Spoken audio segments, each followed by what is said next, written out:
আমি আপনাদের সঙ্গে এই ভিডিওতে শেয়ার করব আলোর ব্যবস্থা নিয়ে লিভার ল এবং লিভার রুলসে কি লেখা আছে।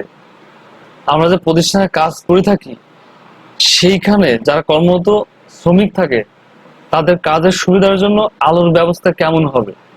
দেখুন, ধারা 57 লেখা আছে কোনো প্রতিষ্ঠানের প্রত্যেক অংশে যেখানে শ্রমিকগণ কাজ করেন বা যাতায়াত করেন যথেষ্ট স্বাভাবিক বা কৃত্রিম বা উভয়বিধ আলোর ব্যবস্থা করিতে হইবে। অর্থাৎ বাইরে থেকে আলো আসতে হবে এবং ভিতরেও আলোর ব্যবস্থা থাকতে হবে।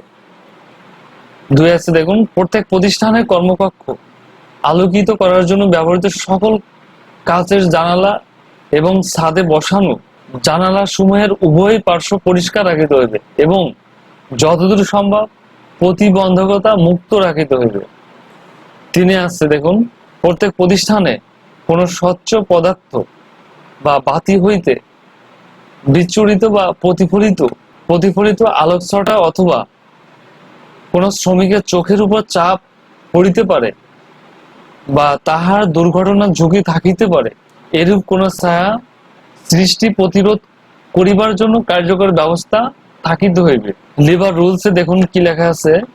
আলোর ব্যবস্থা ধারা 57 অনুযায়ী যেখানে শ্রমিকগণ কাজ করিয়া থাকেন বা তাহাদিগকে নিয়োগ করা হয় সেই কর্মকক্ষের বা স্থানের আলোর ব্যবস্থা মেঝে হইতে 1 মিটারের উচ্চতায় কমপক্ষে 350 লাক্স হইতে হবে।